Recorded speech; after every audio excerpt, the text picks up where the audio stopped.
মানে মূলত হাত ধোয়া যাচ্ছে না, পানি সংকট, খাওয়ার পানি তো নেই, হাত ধোবো কিভাবে? মানে আমাদের এখানে আর কি গ্যাস নাই, তারপরে পানি নাই, অনেক সংকট আর কি। সবচেয়ে বড় সমস্যা হচ্ছে বিগত 2 দিন যাবত নুডলস খাই বেঁচে আছি। তো তার সবচেয়ে প্রধান কারণ হচ্ছে হাত ভিজানো, পানির সমস্যা, পানি সংকট।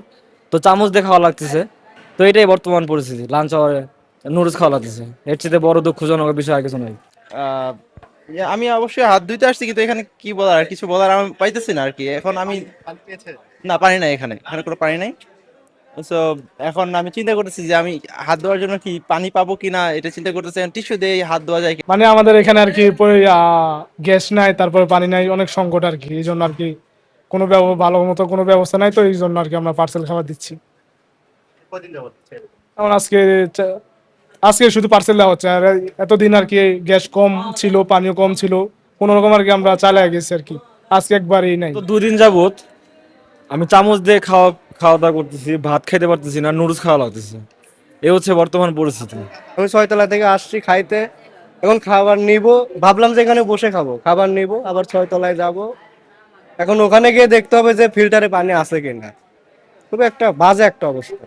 হলে যোগাযোগ করা লাগবে যে ওখানে পানি আছে নাকি, ওইখানে গিয়ে খাইতে হবে। যদি নোটিশ দিয়ে করতো তাহলে তো এরকম সমস্যা হওয়ার কথা ছিল না। আমি যতটা জানি আমি নোটিশ পাই নাই। নোটিশ দিয়ে যদি আগে থেকে যদি নোটিশ দেওয়া থাকতো যে আজকে হয়তো পানির ট্যাঙ্ক মাঝে মাঝে পরিষ্কার করে, তখন কিন্তু আগে থেকে নোটিশ দেওয়া হয় আমাদের, যে বা বিদ্যুৎ থাকবে না আজকে, সারাদিন বিদ্যুৎ থাকবে না, আগে থেকে এটা নোটিশ দেওয়া হয়। কিন্তু আজকে কোনো নোটিশ বা উইদাউট নোটিশে এরা হয়েছে। তবে ভাইয়া বিষয়টা হচ্ছে আপনার বেশ কিছুদিন যাবত, গত 1 সপ্তাহ যাবত মানে আমাদের সূর্য সেন হল ক্যান্টিনে আপনার সকাল থেকে গ্যাসের যে আপনার মানে প্রেসার, সে প্রেসারটা থাকতেছে না। আমরা যে পরিমাণ খাবার সার্ভ করি, দুপুরবেলা দেখা গেছে 1000 থেকে 1200 লোকের অ্যারেঞ্জমেন্ট করি, সেক্ষেত্রে আমরা যথাসময় খাবারগুলো সার্ভ মানে রেডি করতে পারি না।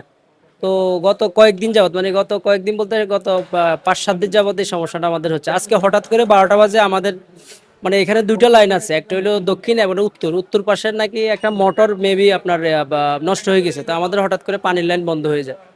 তো সেক্ষেত্রে আমরা ভালোভাবে যেহেতু স্টুডেন্টকে সার্ভ করতে পারবো না, আমরা মানে আপাতত শুধু পার্সেল দিচ্ছি, মানে এখানে বসে খাওয়ার যে ব্যবস্থাটা এটা আপাতত বন্ধ রাখছি। আর গ্যাসের যে সমস্যাটা এটা তীব্র আকারে হয়ে গেছে ভাইয়া, মানে বেশ কিছুদিন যাবত গ্যাস টোটালি সকালে মানে আপনার গ্যাসের প্রেশার থাকেই না বললে চলে। সেক্ষেত্রে এখানে স্টুডেন্টরা তাদের খাওয়া দাওয়া মানে সঠিকভাবে খাইতে পারতেছে না, আমরাও সঠিকভাবে ক্যান্টিন পরিচালনা করতে পারতেছি না। এই ধরনের মানে আপনার ওনাদেরও সমস্যা হচ্ছে, আমরা বিজনেস পরিচালনা করতে গিয়ে আমাদেরও একই সমস্যা হচ্ছে। তো এই বিষয়গুলো যাতে একটু ভালোভাবে এখানকার যারা কর্তৃপক্ষ আছেন অথবা সরকার আছেন, বিষয়গুলো যাতে ভালোভাবে তদারকি করে এবং এই সমস্যাটা যাতে দ্রুত সমাধান করে এর ব্যবস্থা নেয়।